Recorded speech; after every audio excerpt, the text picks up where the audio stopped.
بسم اللہ والصلاۃ والسلام علی رسول اللہ وبعد۔ محترم بھائیو اور بہنوں، السلام علیکم ورحمۃ اللہ وبرکاتہ۔ کتاب التوحید کے اس درس میں آپ سب کا استقبال ہے، اور آج ہم درس نمبر 48 پڑھنے والے ہیں۔ اللہ تعالیٰ قرآن مجید اور رسول اللہ صلی اللہ علیہ وسلم کا مذاق اڑانے والے آدمی کا حکم، یعنی جو آدمی اللہ کا مذاق اڑاتا ہے، رسول اللہ صلی اللہ علیہ وسلم کا مذاق اڑاتا ہے، یا قرآن کریم کا مذاق اڑاتا ہے، تو اس کا کیا حکم ہے۔ آئیے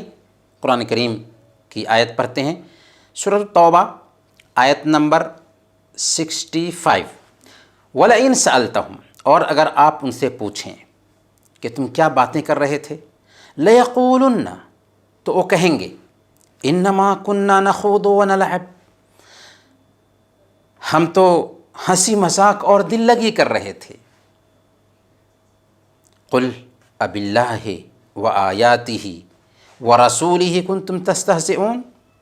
آپ کہہ دیں کہ تمہاری دل لگی کے لیے اللہ تعالیٰ، اس کی آیات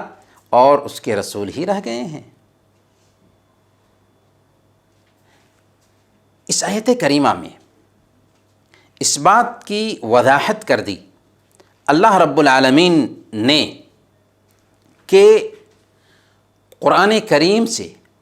رسول اللہ سے اور اللہ سے دل لگی نہیں ہو سکتی۔ یہ وہ حد ہے کہ یہاں پر ہنسی مذاق میں بھی دل لگی کریں گے تو یہ نہیں چلتا۔ اس لیے اللہ رب العالمین نے آگے فرمایا لا تعتذروا قد کفرتم بعد ایمانکم، تم عذرات نہ تلاشو، عذر نہ بیان کرو، ایمان لانے کے بعد تم نے کفر کیا۔ اس سے آیت کریمہ کے پس منظر میں امام ابن کثیر رحمۃ اللہ علیہ نے اپنی تفسیر میں بیان کیا ہے، جیسا کہ حضرت ابن عمر رضی اللہ تعالی عنہ سے یہ روایت منقول ہے کہ غزوہ تبوک میں ایک منافق نے کہا ما رأینا مثل قرائنا هؤلاء ارغب بطونا ولا اکذب السنا ولا اجبن عند اللقاء، کہ ہم نے ان قاریوں کے جیسے پیٹ کے پجاری، زبان کے جھوٹے اور جنگ میں بزدل کسی اور کو نہیں دیکھا۔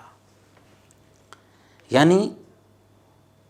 غزوہ تبوک کے موقع سے ایک منافق، اور منافق کسے کہتے ہیں؟ جو دل میں کفر چھپا رکھا ہو اور ظاہر میں ایمان کا دعویٰ کرے، ایمان کا اظہار کرے، وہ منافق ہے۔ تو ایک منافق نے صحابہ کے بیچ اس طرح کی بات کی کہ میں نے ان قاریوں، اور مراد کن کو لے رہا تھا؟ صحابہ کرام کو لے رہا تھا، کہ میں نے ان قاریوں کے جیسے پیٹ کے پجاری، زبان کے جھوٹے اور جنگ میں بزدل کسی کو نہیں دیکھا۔ جب یہ بات سنی حضرت عوف بن مالک رضی اللہ تعالی عنہ نے تو فوراً کہا کذبت ولکنک منافق، تم نے جھوٹ بولا لیکن تم منافق ہو۔ لأخبرن رسول اللہ صلی اللہ علیہ وسلم، میں ضرور اللہ کے نبی صلی اللہ علیہ وسلم کو اس کی خبر پہنچاؤں گا۔ چنانچہ حضرت عوف بن مالک رضی اللہ تعالیٰ عنہ بتانے کی غرض سے اللہ کے نبی صلی اللہ علیہ وسلم کے پاس آئے، مگر ان کے آنے سے پہلے ہی اللہ کے نبی صلی اللہ علیہ وسلم کے اوپر وحی نازل ہو چکی تھی۔ وہ منافق بھی اللہ کے نبی صلی اللہ علیہ وسلم کی خدمت میں آیا تاکہ معذرت کر سکے، کیونکہ اس کی قلعی کھل گئی تھی، اس کا راز کھل گیا تھا۔ آپ صلی اللہ علیہ وسلم پر چونکہ وحی آ گئی تھی، اس لیے آپ کو پتہ چل گیا تھا۔ آپ صلی اللہ علیہ وسلم اونٹنی پر سوار ہو کر روانہ ہو چکے تھے، اور وہ آ کر کے بول رہا تھا کہ یا رسول اللہ، ہم لوگ تو بس دل لگی کر رہے تھے، گپ لڑا رہے تھے، سواروں کی سی باتیں کر رہے تھے تاکہ سفر کی مشقت طے کر سکیں اور کسی طرح کی بوریت کا احساس نہ ہو، سفر کاٹنا آسان ہو سکے، معذرت پر معذرت کر رہا ہے۔ حضرت عبداللہ بن عمر رضی اللہ تعالیٰ عنہ فرماتے ہیں کہ وہ منظر اب بھی میرے سامنے ہے، گویا وہ آدمی اللہ کے نبی صلی اللہ علیہ وسلم کی اونٹنی کے کجاوے کی رسی کے ساتھ چمٹا ہوا ہے اور پتھر اس کے پاؤں راستے سے ہٹا رہے ہیں اور کہہ رہا ہے کہ ہم تو دل لگی کر رہے تھے، ہم تو ہنسی مذاق کی باتیں کر رہے تھے تاکہ سفر کاٹ سکیں، اور رسول اللہ صلی اللہ علیہ وسلم فرما رہے ہیں اب اللہ و آیاتہ و رسولہ کنتم تستہزئون لا تعتذروا قد کفرتم بعد ایمانکم، کہ کیا تم اللہ تعالیٰ اس کی آیتوں اور اس کے رسول سے ہنسی مذاق اڑاتے ہو؟ تم نے ایمان لانے کے بعد یہ بات کر کے کفر کا ارتکاب کیا ہے۔ ما یلتفت الیہ وما یزیدہ علیہ، اللہ کے نبی صلی اللہ علیہ وسلم صرف اتنا ہی کہہ رہے تھے، یعنی قرآن کریم سے جو آیت اتری تھی بس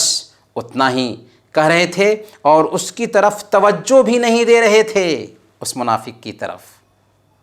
اور نہ ہی اس پر کچھ اضافہ کر رہے تھے، یعنی مزید کچھ فرما رہے تھے، اس سے زیادہ کچھ بول بھی نہیں رہے تھے، بس یہ کہہ رہے تھے اب اللہ و آیاتہ و رسولہ کنتم تستہزئون لا تعتذروا قد کفرتم بعد ایمانکم، کیا اللہ اس کی آیتوں اور اس کے رسول سے تم مذاق اڑاتے ہو؟ عذر مت بیان کرو، عذر مت تراشو، تم نے ایمان لانے کے بعد کفر کیا۔ پتہ یہ چلا کہ اگر کوئی آدمی اللہ کے رسول کو مذاق کے طور پر لیتا ہے، قرآن کریم کو مذاق کے طور پر لیتا ہے، اللہ رب العالمین کی ذات کو مذاق کے طور پر لیتا ہے، تو ایسا انداز اپنا کر کے وہ کفر کرتا ہے۔ اس باب میں سب سے اہم سبق یہ ملتا ہے کہ جو شخص بھی اللہ کے رسول صلی اللہ علیہ وسلم یا صحابہ کرام کا مذاق اڑائے وہ کافر ہے۔ دوسرا سبق یہ ملتا ہے کہ جو بھی ایسی بات کرے، چاہے کوئی بھی ہو، اس انسان پر اس آیت کی روشنی میں کفر کا حکم لگایا جائے گا۔ تیسرا سبق اس سے یہ ملتا ہے کہ چغلی کھانا اور اللہ اور اس کے رسول کے لیے نصیحت اور خیر خواہی کرنا دونوں میں آسمان اور زمین کا فرق ہے۔ چغلی کھانا، ایک کی بات دوسروں سے نقل کرنا حرام ہے، ناجائز ہے۔ اللہ کے نبی صلی اللہ علیہ وسلم نے کہا لا يدخل الجنت نمام، چغل خور جنت میں داخل نہیں ہوتا، لیکن اللہ اور اس کے رسول کے لیے نصیحت کرنا، حضرت عوف بن مالک رضی اللہ تعالی عنہ نے جب ایک منافق کی زبان سے اس طرح کی بات سنی کہ ان قاریوں کے جیسے پیٹ کے پجاری، زبان کے جھوٹے اور جنگ میں بزدل ہم نے کسی کو نہیں دیکھا، تو ظاہر سی بات ہے کہ صحابہ کرام کا مذاق اڑایا جا رہا تھا، اس لیے اللہ اور اس کے رسول کے لیے خیر خواہی کا تقاضا یہ تھا کہ اللہ کے نبی صلی اللہ علیہ وسلم کو اس انسان کے نفاق کے بارے میں خبر کی جائے۔ اور اس میں سب سے آخری سبق یہ ملتا ہے کہ کچھ گناہ ایسے ہوتے ہیں جو ناقابل قبول ہوتے ہیں، بعض عذر ایسے ہوتے ہیں جن کو قبول نہیں کیا جا سکتا، جیسا کہ اس منافق کے عذر کو اللہ کے نبی صلی اللہ علیہ وسلم نے قبول نہیں کیا، اس لیے اللہ، اس کے رسول اور قرآن کا مذاق اڑانا یہ ٹھٹھا نہیں ہے، یہ اسلام سے اپنے آپ کو خارج کرنا ہے۔ اللہ تعالی ہم سب کو قرآن اور حدیث کو سمجھنے اور اس کے مطابق اپنی زندگی گزارنے کی توفیق عطا فرمائے۔ وصلی اللہ علی نبینا محمد وعلی آلہ وصحبہ اجمعین۔